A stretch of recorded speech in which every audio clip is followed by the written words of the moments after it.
पहली पानीपत की लड़ाई 21 अप्रैल 1526।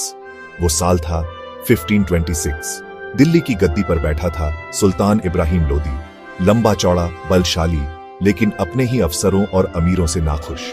उसकी सख्तियों से परेशान होकर कुछ अफगान सरदारों ने दूर काबुल में बैठे जहीरुद्दीन बाबर को संदेश भेजा, आओ, दिल्ली तुम्हारा इंतजार कर रही है। बाबर पहले ही कई बार हिंदुस्तान पर छोटे छोटे आक्रमण कर चुका था, लेकिन इस बार उसका इरादा साफ था, दिल्ली की सल्तनत पर कब्जा।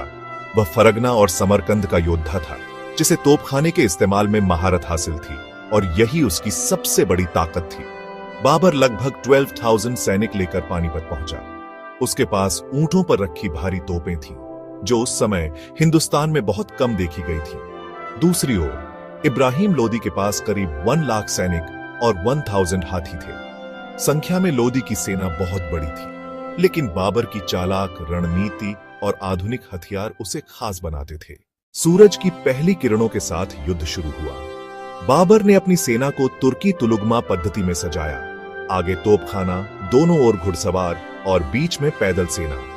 जब इब्राहिम लोदी की भारी सेना आगे बढ़ी, बाबर ने तोपों से गोलाबारी शुरू कर दी।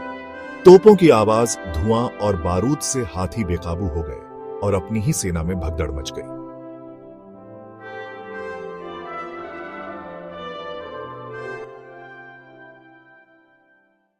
बाबर के घुड़सवारों ने तेजी से चारों ओर से हमला किया। इब्राहिम लोदी ने बहादुरी से लड़ाई लड़ी, लेकिन अंत में वह युद्ध भूमि में मारा गया।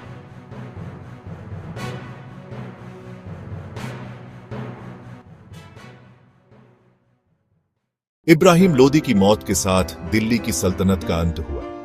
बाबर ने दिल्ली और आगरा पर कब्जा कर लिया। भारत में मुगल साम्राज्य की नींव रखी गई, जो आने वाले 300 साल तक कायम रहा। हमारी कहानी सुनने के लिए धन्यवाद। अगर हमारी कहानी अच्छी लगी है तो कृपया लाइक करें, कमेंट करें और शेयर करें।